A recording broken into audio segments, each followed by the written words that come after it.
Hello नमस्कार दोस्तों, आपका स्वागत है अपनी YouTube channel study with JNP में। मैं आज आप लोगों के लिए फिर से साइंस का स्पेशल 30 क्वेश्चन लाया हूं, जो कि आने वाले एग्जाम एनटीपीसी ग्रुप डी और रेलवे से संबंधित जितने भी एग्जाम हैं उसके लिए बहुत ही महत्वपूर्ण है। जैसा कि आप लोगों को पता है कि मैं आप लोगों को लगातार पिछले वर्ष रेलवे की परीक्षाओं में पूछे गए प्रश्न पत्र को हल करा रहा हूँ, ठीक है, जो कि आप लोगों के लिए बहुत ही इम्पॉर्टेंट है। और आप लोगों से यही रिक्वेस्ट है कि आप लोग पूरा वीडियो देखिएगा। अगर वीडियो देखने के बाद आप लोगों को लगे कि मैं आप लोगों के लिए मेहनत कर रहा हूं और ये वीडियो हमारे लिए लाभदायक है, तो आप मेरे वीडियो को लाइक कर दीजिएगा और बगल में नीचे नीचे की तरफ दी हुई जो लाल बटन दी है उसको दबा के सब्सक्राइब कर दीजिएगा और बेल बटन को दबा दीजिएगा, ताकि मेरे वीडियो की नोटिफिकेशन आप लोगों तक पहुंच जाए। ठीक है, तो मैं बिना समय बर्बाद किए हुए क्वेश्चन की तरफ चलते हैं। देखिए, पहला क्वेश्चन क्या है। त्वरण का मात्रक क्या होता है? त्वरण का मात्रक क्या होता है? पहला ऑप्शन मीटर पर सेकंड, दूसरा ऑप्शन किलोमीटर पर घंटा स्क्वायर, तीसरा ऑप्शन मीटर स्क्वायर पर सेकंड और चौथा ऑप्शन किलोमीटर पर घंटा। ठीक है, तो पहले आप लोग इसका आंसर बताइए, फिर मैं बताता हूँ। इसका जो सही आंसर है वो ऑप्शन नंबर क्या है? बी है, किलोमीटर पर घंटा स्क्वायर है। ठीक है, ये भी ग्रुप डी के पेपर में पूछा गया था, 2018 का है। ठीक है ना, तो किलोमीटर पर घंटा स्क्वायर है, बट एक्चुअली तुम लोग पढ़ते क्या आए हो? मीटर पर सेकंड स्क्वायर, मीटर पर सेकंड स्क्वायर। ठीक है, तो इसको गलती मत करना। यहाँ पे मीटर पर सेकंड दिया है, मीटर स्क्वायर पर सेकंड दिया, तो इस पर मार्क चले आएंगे। ठीक है, तो इसको किस में बदल दिया गया? किलोमीटर में मीटर को और सेकंड को घंटा में बदल दिया गया है। ठीक है ना, तो किलोमीटर पर घंटा स्क्वायर। ठीक है ना, तो नेक्स्ट क्वेश्चन क्या दिया है। विस्थापन व दूरी का क्या अनुपात होता है? विस्थापन व दूरी का क्या अनुपात होता है? पहला ऑप्शन हमेशा कम, दूसरा ऑप्शन हमेशा बराबर, तीसरा ऑप्शन हमेशा एक से ज़्यादा, चौथा ऑप्शन बराबर या कम। ठीक है, तो पहले आप लोग बताएं इसका आंसर कमेंट बॉक्स में। जो इसका सही आंसर है वो ऑप्शन नंबर क्या है? डी है। ठीक है ना, तो विस्थापन व दूरी का क्या अनुपात होता है? बराबर या कम। ये भी किसमें कुछ पूछा गया था? जेई के एग्जाम में पूछा गया था। ठीक है ना, 2018-2019 में जेई का एग्जाम हुआ था, उसमें पूछा गया था। ठीक है, तो विस्थापन और दूरी का क्या अनुपात होता है? बराबर या कम। ठीक है ना, ये भी देख लीजिए कैसे होता है। जो दूरियां होती हैं उसको, जैसे ये दूरी हो गई, तो दूरी को हम क्या करते हैं? पूरा लेते हैं। ठीक है, मतलब जितना हम चलते हैं उतना पूरा लेते हैं दूरी को। अगर मैंने यहाँ से चला और यहाँ तक आ गया, ठीक है, तो दूरी क्या हो गई? पूरा चला यहाँ से यहाँ तक और पूरा यहाँ से यहाँ तक। लेकिन विस्थापन क्या होता है कि अंतिम डिस्टेंस माइनस प्रारंभिक डिस्टेंस। ठीक है ना, तो मतलब अंतिम दूरी माइनस प्रारंभिक दूरी, मतलब डिस्टेंस कितनी होगी इसकी यही होगी। ठीक है, मतलब दूरी यहाँ से यहाँ तक, फिर यहाँ से यहाँ तक दूरी ज़्यादा हुई। और विस्थापन क्या होगा? यहाँ से यहाँ तक की दूरी जो होती है उसको विस्थापन कहते हैं। ठीक है, अर्थात इससे क्या स्पष्ट हुआ कि विस्थापन कम हुआ कि नहीं। ठीक है ना, तो विस्थापन और दूरी का क्या अनुपात होता है? बराबर या कम। ठीक है ना, तो नेक्स्ट क्वेश्चन क्या दिया है, देखिए। दूरी और विस्थापन समान होता है, दूरी और विस्थापन समान होता है। पहला ऑप्शन जब कार सीधी रेखा में गति करता है, दूसरा ऑप्शन जब कार वृत्तीय गति करता है, तीसरा पेंडुलम की गति, चौथा पृथ्वी की सूर्य के चारों तरफ गति। ठीक है, तो पहले आप लोग इसका आंसर बताएं। जो इसका सही आंसर है वो ऑप्शन नंबर क्या है? ए है, जब कार एक सीधी रेखा में गति करता है। जब एक कार एक सीधी रेखा में गति करता है, देख लीजिए बराबर कैसे होगा। जैसे एक कार है, यहाँ से चली यहाँ तक, ठीक है, यहीं रुक गई। अब देखिए यहाँ से यहाँ तक जो डिस्टेंस हो गई, ये डिस्टेंस, यही तो दूरी हो गई। अब विस्थापन भी तो यही है कि अंतिम दूरी माइनस प्रारंभिक दूरी। यहाँ तक अंतिम दूरी है, यहाँ तक प्रारंभिक दूरी है। ठीक है ना, तो जब कार एक सीधी रेखा में गति करता है तो दूरी और विस्थापन क्या होता है? समान होता है। लेकिन जब कार क्या होता है? वृत्तीय गति करता है। देखिए, वृत्तीय गति करने का मतलब क्या हो गया कि दूरी यहाँ से चली यहाँ तक, ये तो पूरी दूरी हो गई। अब विस्थापन इसका कितना होगा? यहीं से चली यहीं तक, यहीं चली और यहीं तक आके रुक गई। मतलब अंतिम दूरी माइनस प्रारंभिक दूरी कितनी है? 0। मतलब यहाँ पे विस्थापन क्या हो गया? 0। वैसे पेंडुलम की गति हो जाएगी, वैसे पृथ्वी की सूर्य के चारों तरफ। ठीक है ना, तो दूरी और विस्थापन कब समान होता है? जब कार सीधी रेखा में गति करता है। ठीक है ना, यह भी 2018 का क्वेश्चन पूछा गया है रेलवे के एग्जाम में। और नेक्स्ट क्वेश्चन क्या दिया, देखिए। जब कोई वस्तु एक समान वेग से गति करता है तो त्वरण क्या होता है? जब कोई वस्तु एक समान वेग से गति करता है तो त्वरण क्या होता है? देखिए, 0, दूसरा ऑप्शन क्या अनंत, तीसरा ऑप्शन 1, चौथा ऑप्शन 2 है। ठीक है, तो आप लोग बताएं इसका आंसर क्या होगा। जो इसका सही आंसर होगा वो ऑप्शन नंबर क्या होगा 0। ठीक है ना। यहाँ पे पूछा क्या है त्वरण, और त्वरण मतलब ही क्या होता है वेग परिवर्तन की दर, मतलब वेग चेंजिंग होना चाहिए, और जब वेग ही नहीं चेंजिंग हो रहा है तो त्वरण क्या होगा 0, सीधी सी बात है। ठीक है ना। तो नेक्स्ट क्वेश्चन की तरफ चलते हैं। नेक्स्ट क्वेश्चन देखिए क्या दिया है। जड़त्व न्यूटन के किस नियम पर आधारित है। जड़त्व न्यूटन के किस नियम पर आधारित है। प्रथम नियम पर, द्वितीय नियम पर, तृतीय नियम पर और सभी पर। बताइए आप लोग क्या इसका आंसर क्या सही है। जो इसका सही आंसर है वो ऑप्शन नंबर ए है। ठीक है, प्रथम। जड़त्व क्या होता है न्यूटन के प्रथम नियम पर आधारित होता है। ठीक है ना। तो नेक्स्ट क्वेश्चन की तरफ चलते हैं। नेक्स्ट क्वेश्चन क्या दिया देखिए। चलते हुए ट्रेन से व्यक्ति आगे की ओर कूदता है, यह किस नियम पर आधारित है। पहला ऑप्शन देखिए स्थिर जड़त्व, दूसरा ऑप्शन दिया है गतिमान जड़त्व, तीसरा दिया है दिशात्मक जड़त्व और चौथा दिया है इनमें से कोई नहीं। ठीक है, तो जो इसका सही आंसर है वह क्या है गतिमान जड़त्व। ठीक है, क्योंकि चलते हुए ट्रेन से ट्रेन क्या रही है गति कर रही है। ठीक है ना, जब गति कर रही है तो गतिमान जड़त्व ही होगा। ठीक है, तो नेक्स्ट क्वेश्चन की तरफ चलते हैं। नेक्स्ट क्वेश्चन क्या दिया देखिए। वेग व समय ग्राफ हमें क्या बताता है। वेग व समय ग्राफ हमें क्या बताता है। ठीक है, तो देखिए इसका ऑप्शन क्या दिया है। त्वरण पहला ऑप्शन, दूसरा ऑप्शन चाल, तीसरा ऑप्शन दूरी, चौथा ऑप्शन विस्थापन। ठीक है, तो पहले आप लोग बताएं इसका आंसर। जो इसका सही आंसर है वो ऑप्शन नंबर क्या है ए है, त्वरण। ठीक है ना, त्वरण है। ठीक, और इसमें दिया क्या था देखिए वेग व समय, वेग और समय दे देगा तो आप लोगों को पता चल जाएगा। देखिए कैसे, कहाँ गया देखिए वेग और समय, यहाँ पे वेग हो गया और यहाँ पे समय हो गया। ठीक है, तो वेग और समय, वेग परिवर्तन की दर को ही क्या कहा जाता है त्वरण कहा जाता है। ठीक है ना, तो इसका सही आंसर क्या हो जाएगा त्वरण। ठीक है, नेक्स्ट क्वेश्चन की तरफ चलते हैं। नेक्स्ट क्वेश्चन देखिए क्या दिया है। न्यूटन के द्वितीय नियम का उदाहरण नहीं है। न्यूटन के द्वितीय नियम का उदाहरण नहीं है। देखिए पहला ऑप्शन क्रिकेट के गेंद पकड़ना, दूसरा ऑप्शन ऊंची कूद, तीसरा ऑप्शन कार में सीट बेल्ट लगाना, चौथा ऑप्शन तैरना। तो बताइए पहले आप लोग इसका आंसर। देखिए इसका जो सही आंसर है वो ऑप्शन नंबर क्या है डी है, तैरना। ठीक है, तैरना क्या है न्यूटन के द्वितीय नियम का उदाहरण नहीं है। और बाकी ऊपर जो तीनों दिए हैं सब क्या है न्यूटन के द्वितीय नियम के उदाहरण हैं। ठीक है, तो क्रिकेट के गेंद पकड़ना, दूसरा ऊंची गेंद, तीसरा कार में सीट बेल्ट लगाना, ये सब क्या है न्यूटन के द्वितीय नियम के उदाहरण है। ठीक है ना, जो तैरना है यह न्यूटन के तृतीय नियम का उदाहरण है। ठीक है ना, तो नेक्स्ट क्वेश्चन की तरफ चलते हैं। देखिए नेक्स्ट क्वेश्चन क्या दिया है। रेखीय संवेग परिवर्तन की दर न्यूटन के किस नियम पर आधारित है। रेखीय संवेग परिवर्तन की दर न्यूटन के किस नियम पर आधारित है। ठीक है, तो देखिए पहला प्रथम, दूसरा द्वितीय, तीसरा तृतीय और चौथा कोई नहीं। ठीक है, तो पहले आप लोग बताएं इसका आंसर। जो इसका सही आंसर है क्या है बी है, द्वितीय नियम पर। ठीक है, रेखीय संवेग परिवर्तन की दर ही क्या होती है बल, और बल किसमें न्यूटन के किस नियम पर आधारित है सेकंड नियम पर। ठीक है, बल मतलब क्या होता है एफ बराबर एम इंटू ए। ठीक है ना, यही है न्यूटन का द्वितीय नियम। ठीक है, तो नेक्स्ट क्वेश्चन की तरफ चलते हैं। नेक्स्ट क्वेश्चन देखिए क्या दिया है। न्यूटन के तृतीय नियम का उदाहरण नहीं है। पहला ऑप्शन टहलना, दूसरा ऑप्शन आदमी और नाव, तीसरा ऑप्शन बंदूक पकड़ना और चौथा ऑप्शन ऊंची कूद। ठीक है, तो पहले आप लोग इसका आंसर बताएं। जो इसका सही आंसर है वो ऑप्शन नंबर क्या है डी है, ऊंची कूद। ठीक है ना, तो नेक्स्ट क्वेश्चन की तरफ चलते हैं। नेक्स्ट क्वेश्चन देखिए क्या दिया है। रॉकेट किस नियम पर आधारित है। रॉकेट किस नियम पर आधारित है। पहला न्यूटन का प्रथम नियम, दूसरा न्यूटन का द्वितीय नियम, तीसरा न्यूटन का तृतीय नियम, चौथा रेखीय संवेग संरक्षण का नियम। ठीक है, तो पहले आप लोग इसका आंसर बताएं।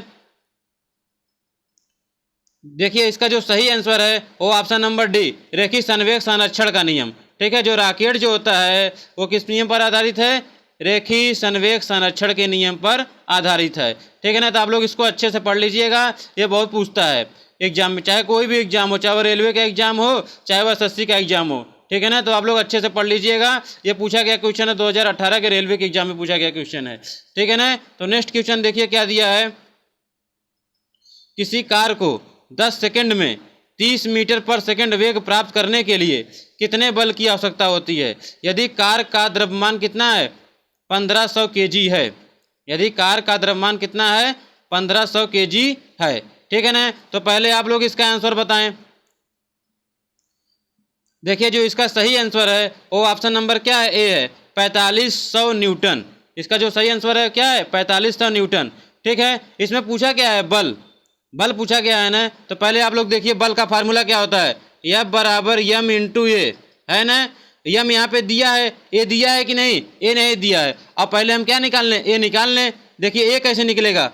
त्वरण। त्वरण कैसे निकलता है? वेग परिवर्तन की दर, मतलब वेग कितना दिया है? 30 दिया है और समय कितना दिया है? 10। तो 10 में 30 का भाग देंगे तो कितना आ जाएगा? मतलब 30 में 10 का भाग देंगे कितना आ जाएगा? 3 आ जाएगा। ठीक है। मतलब ए बराबर 3 आ गया। अब फार्मूला में रख दीजिए। F बराबर यम की वैल्यू कितनी है? 1500 इंटू 3, 15 दिया 45, तो F बराबर कितना आ गया? 4500 न्यूटन। ठीक है ना।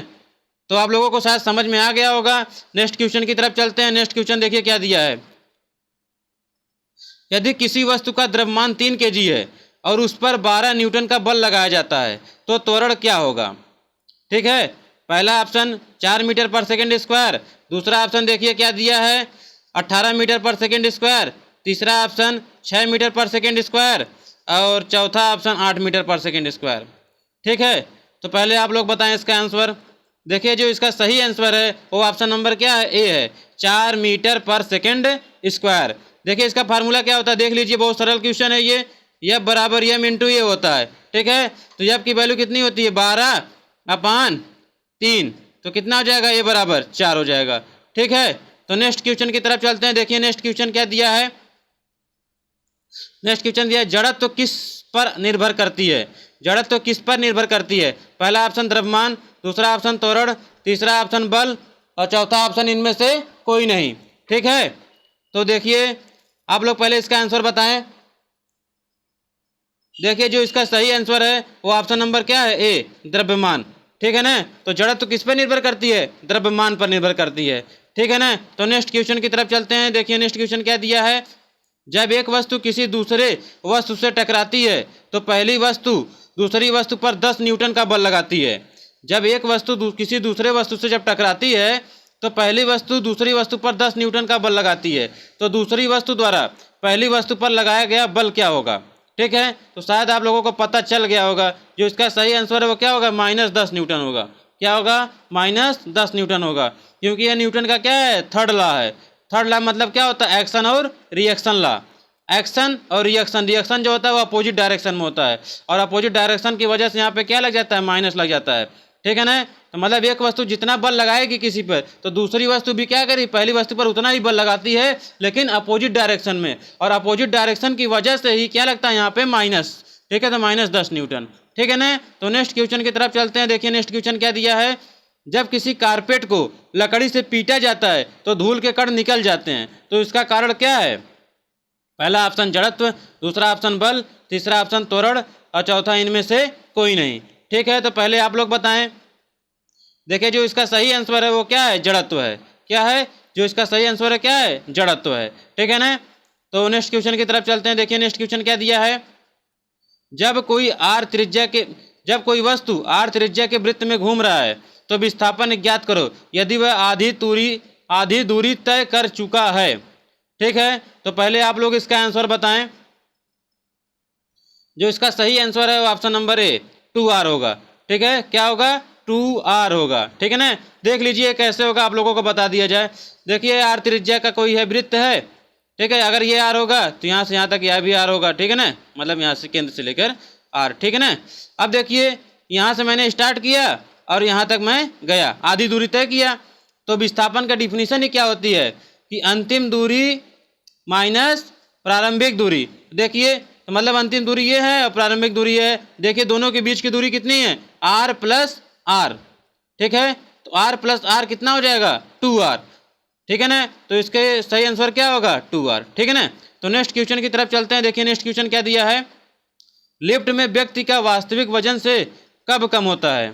लिफ्ट में व्यक्ति का वास्तविक वजन कब कम होता है? ठीक है ना। सॉरी यहाँ पे से नहीं रहेगा, कब कम होता है। ठीक है ना। पहला नीचे जाते समय, दूसरा ऊपर जाते समय, तीसरा समान रूप से ऊपर जाते समय और चौथा क्या होगा? समान रूप से नीचे जाते समय। ठीक है ना।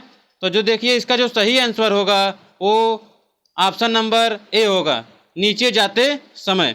ठीक है, नीचे जाते समय क्या होता है, व्यक्ति का जो वास्तविक वजन होता है वह कम होता है, लेकिन जब हम ऊपर जाते हैं तो व्यक्ति का जो वास्तविक वजन होता है वह क्या होता है, बढ़ा हुआ प्रतीत होता है।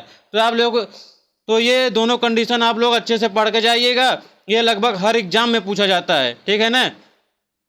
तो नेक्स्ट क्वेश्चन की तरफ चलते हैं। देखिए नेक्स्ट क्वेश्चन क्या दिया है, वॉशिंग मशीन किस नियम पर आधारित है। वॉशिंग मशीन किस नियम पर आधारित है। पहला ऑप्शन अपवहन, दूसरा ऑप्शन विसरण, तीसरा ऑप्शन अपकेंद्रण और चौथा ऑप्शन सभी। ठीक है, तो पहले आप लोग बताएं इसका आंसर।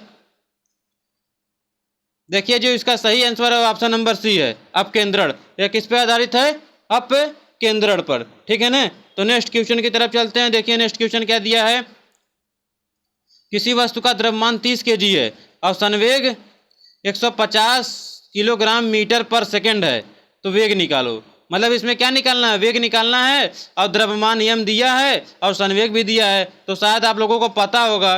देख लीजिए, पहले ऑप्शन देख लीजिए, 5 मीटर पर सेकंड, दूसरा ऑप्शन 10 मीटर पर सेकंड, तीसरा है 18 मीटर पर सेकंड और चौथा क्या है, 7 मीटर पर सेकंड।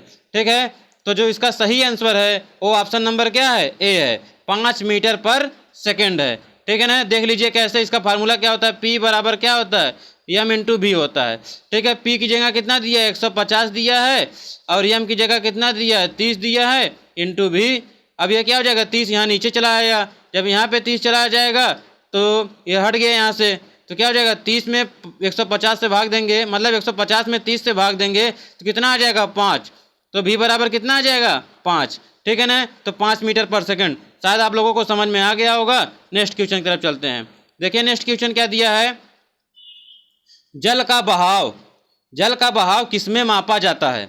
जल का बहाव किसमें मापा जाता है। पहला ऑप्शन क्यूसेक, दूसरा ऑप्शन पायरोमीटर, तीसरा ऑप्शन बोलोमीटर और चौथा ऑप्शन आर्डियोमीटर। ठीक है, तो पहले आप लोग बताएं इसका आंसर। जो इसका सही आंसर है वो ऑप्शन नंबर क्या है, ए, क्यूसेक। क्यूसेक में ही जल के बहाव को क्या किया जाता है, मापा जाता है। ठीक है, और यहाँ पे देखिए पायरोमीटर दिया है। पायरोमीटर क्या करता है, उच्च तापमान को मापता है। किसको, उच्च तापमान को मापता है ना। और जो देखिए, और यहाँ पे क्या दिया, बोलोमीटर। बोलोमीटर भी किस में मापता है, बोलोमीटर क्या मापता है, तापमान को मापता है। ठीक है, और आर्डियोमीटर जानते हैं गाड़ी की दूरी को मापता है। ठीक है ना। तो नेक्स्ट क्वेश्चन की तरफ चलते हैं। देखिए नेक्स्ट क्वेश्चन क्या दिया है, वायु के वेग को किसमें मापा जाता है। वायु के वेग को किसमें मापा जाता है। पहला ऑप्शन एनीमोमीटर, दूसरा ऑप्शन मैनोमीटर, तीसरा ऑप्शन हाइग्रोमीटर और चौथा ऑप्शन इनमें से कोई नहीं। ठीक है, तो पहले आप लोग इसको बताएं। देखिए जो इसका सही आंसर है वो ऑप्शन नंबर क्या है, ए है। क्या है, ए, एनीमोमीटर। एनीमोमीटर में ही वायु के वेग को मापा जाता है। ठीक है, लेकिन यहाँ पे जो दूसरा ऑप्शन दिया है, मैनोमीटर दिया है, यह क्या मापता है, गैसों का दाब। क्या मापता है, गैसों के दाब मापने में इसका उपयोग किया जाता है। और जो हाइग्रोमीटर यहाँ पे दिया है, यह क्या मापता है, सापेक्षिक आर्द्रता। क्या मापता है, सापेक्षिक आर्द्रता। ठीक है, तो आप लोग पूरा क्वेश्चन अच्छे से पढ़िए। ठीक है, जितने भी मापने वाले यंत्र हैं सबको अच्छे से पढ़ लीजिएगा। और नेक्स्ट क्वेश्चन की तरफ चलते हैं। देखिए नेक्स्ट क्वेश्चन क्या दिया है, 1 किग्रा भार राशि का वजन कितना है। 1 किग्रा भार राशि का वजन कितना है। पहला ऑप्शन 9.8 न्यूटन, दूसरा ऑप्शन 10 न्यूटन, तीसरा ऑप्शन 9 न्यूटन और चौथा ऑप्शन 98 न्यूटन। ठीक है, तो पहले आप लोग इसका आंसर बताएं। देखिए जो इसका सही आंसर है वो ऑप्शन नंबर क्या है, ए है, 9.8 न्यूटन। ठीक है ना। तो नेक्स्ट क्वेश्चन की तरफ चलते हैं। देखिए नेक्स्ट क्वेश्चन क्या दिया है, डाप्सन इकाई का प्रयोग किया जाता है। डाप्सन इकाई का प्रयोग किया जाता है। पहला ऑप्शन ओजोन परत की मोटाई मापने में, दूसरा ऑप्शन पृथ्वी की मोटाई मापने में, तीसरा ऑप्शन सौर के मापने में और चौथा कोई नहीं। ठीक है, तो पहले आप लोग बताएं। देखिए इसका जो सही आंसर है वो ऑप्शन नंबर क्या है, ए है, ओजोन परत की मोटाई मापने में। ओजोन परत की मोटाई मापने में किसका प्रयोग किया जाता है, डाप्सन का। ठीक है ना। तो नेक्स्ट क्वेश्चन की तरफ चलते हैं। देखिए नेक्स्ट क्वेश्चन क्या दिया है, हवा में ध्वनि तरंगे होती हैं। हवा में ध्वनि तरंगे होती हैं। देखिए इसका ऑप्शन क्या दिया है, लंबी, दूसरा ऑप्शन अनुदैर्ध्य, तीसरा ऑप्शन छोटी और चौथा ऑप्शन अनुप्रस्थ। ठीक है, तो बताइए हवा में ध्वनि तरंगे क्या होती हैं। हवा में जो ध्वनि तरंगे होती हैं वो क्या होती हैं, अनुदैर्ध्य तरंगे होती हैं। ठीक है ना। तो नेक्स्ट क्वेश्चन की तरफ चलते हैं। देखिए नेक्स्ट क्वेश्चन क्या दिया है। अंतरिक्ष यात्री निर्वात में सीधे खड़े नहीं रह सकते, क्योंकि अंतरिक्ष यात्री निर्वात में सीधे खड़े नहीं रह सकते हैं, क्योंकि पहला क्या दिया है, गुरुत्व नहीं होता है। दूसरा, वायुमंडल में श्यानता बल बहुत तीव्र होता है। तीसरा, वायुमंडलीय दबाव बहुत कम होता है। और चौथा, इनमें से सभी। ठीक है, तो पहले आप लोग बताएं। देखिए जो इसका सही आंसर है वो ऑप्शन नंबर क्या है, ए है, गुरुत्व नहीं होता है। ठीक है ना, अंतरिक्ष यात्री निर्वात में सीधे नहीं खड़े रह सकते हैं, क्यों, क्योंकि वहाँ पे क्या होता है, गुरुत्व ही नहीं होता है। ठीक है ना, तो नेक्स्ट क्वेश्चन की तरफ चलते हैं। देखिए नेक्स्ट क्वेश्चन क्या दिया है। अंतरिक्ष यान जो चक्कर लगा रहा है उनमें से एक सेब छोड़ा जाता है, तो वह पहला ऑप्शन पृथ्वी की ओर गिरेगा। दूसरा ऑप्शन क्या दिया है, कम गति से गतिमान होगा। तीसरा का आधे के गति से गतिमान होगा। और चौथा, अंतरिक्ष यान के साथ साथ उसी गति से गतिमान होगा। ठीक है, तो पहले आप लोग बताएं इसका आंसर। देखिए जो इसका सही आंसर है वो ऑप्शन नंबर क्या होगा, डी होगा, अंतरिक्ष यान के साथ साथ उसी गति से गतिमान होगा। ठीक है ना, तो आप लोग इसको अच्छे से पढ़ लीजिएगा। और मैं नेक्स्ट क्वेश्चन की तरफ चलता हूँ। देखिए नेक्स्ट क्वेश्चन क्या दिया है, 28 नंबर क्या दिया है। किसी उपग्रह में अंतरिक्ष यात्री द्वारा गिराया गया चम्मच, किसी उपग्रह में अंतरिक्ष यात्री द्वारा गिराया गया चम्मच, पहला फर्श पर गिर जाएगा। दूसरा, अचल रहेगा। तीसरा, उपग्रह की गति का अनुसरण करता रहेगा। और चौथा, स्पर्श रेखीय दिशा में चला जाएगा। ठीक है, तो पहले आप लोग बताएं इसका आंसर। देखिए जो इसका सही आंसर है वो ऑप्शन नंबर क्या है, सी है, उपग्रह की गति का अनुसरण करता रहेगा। ठीक है ना, और आप लोगों से दोस्तों यही रिक्वेस्ट है कि अगर आप लोगों को वीडियो अच्छी लग रही है और आप लोगों को लग रहा है कि मैं आप लोगों के लिए मेहनत कर रहा हूं, तो आप लोग मेरे वीडियो को लाइक कर दीजिएगा और नीचे लाल बटन को दबाकर चैनल को सब्सक्राइब कर दीजिएगा और बगल में बेल बटन को दबा दीजिएगा ताकि मेरे वीडियो की नोटिफिकेशन आप लोगों तक पहुँच जाए। ठीक है ना, तो नेक्स्ट क्वेश्चन की तरफ चलते हैं। देखिए नेक्स्ट क्वेश्चन क्या दिया है। जब कोई वस्तु ऊपर से गिराई जाती है तो उसका भार क्या होता है। जब कोई वस्तु ऊपर से गिराई जाती है तो उसका भार क्या होगा। देखिए पहला ऑप्शन 0, दूसरा ऑप्शन अपरिवर्तित, तीसरा का परिवर्तनशील और चौथा सभी गलत हैं। ठीक है, तो पहले आप लोग बताएं इसका आंसर। देखिए जो इसका सही आंसर है वो क्या है, अपरिवर्तित रहेगा। भार कोई डिपेंड नहीं करता। जब कोई वस्तु ऊपर से गिराई जाती है तो उस पर भार का कोई डिपेंड नहीं होता। ठीक है, वो अपरिवर्तित रहेगा, मतलब जितना रहेगा उतना ही रहेगा। ठीक है ना, तो नेक्स्ट क्वेश्चन की तरफ चलते हैं। देखिए नेक्स्ट क्वेश्चन क्या दिया है। 2 गेंदें ए और बी क्रमशः 10 किलोग्राम और 1 किलोग्राम की हैं। उन्हें 20 मीटर की ऊंचाई के साथ गिराया जाता है, तो निम्नलिखित में से कौन सा सही है। निम्नलिखित में से कौन सा सही है। ठीक है, एक गेंद 10 किलोग्राम की है और 1 किलोग्राम की है। उन्हें 20 मीटर की ऊंचाई के साथ गिराया जाता है, तो निम्नलिखित में से बताइए कौन सा सही है। पहला क्या है, भूमि पर ए पहले पहुंचेगा, भूमि पर बी पहले पहुंचेगा। तीसरा ऑप्शन दिया, देखिए दोनों साथ पहुंचेंगे। और चौथा क्या दिया है, इनमें से उपयुक्त में से कोई नहीं। ठीक है, तो पहले आप लोग बताएं इसका आंसर क्या होगा। ठीक है, जो इसका सही आंसर होगा वो ऑप्शन नंबर क्या होगा, सी होगा, दोनों एक साथ पहुंचेंगे। अभी मैंने आपको बताया ना कि जब कोई वस्तु ऊपर से गिराई जाती है तो मास पे डिपेंड नहीं करती है। ठीक है ना, चाहे कोई भी वस्तु गिराई हो दोनों एक साथ पहुंचेंगे। ठीक है ना, तो आप लोग इसको अच्छे से पढ़ लीजिएगा। आज के लिए इतना ही काफ़ी है। अगर आप लोगों से यही रिक्वेस्ट है कि अगर आप मेरी वीडियो पसंद आई हो, ठीक है, और आप लोगों को लग रहा है कि मैं आप लोगों के लिए मेहनत कर रहा हूं, तो मेरे वीडियो को लाइक कर दीजिएगा, चैनल को सब्सक्राइब कर दीजिएगा और बगल में बेल बटन को दबा दीजिएगा ताकि मेरे वीडियो की नोटिफिकेशन आप तक पहुंच जाए। ठीक है ना, तो आज के लिए इतना ही काफ़ी है। नमस्कार।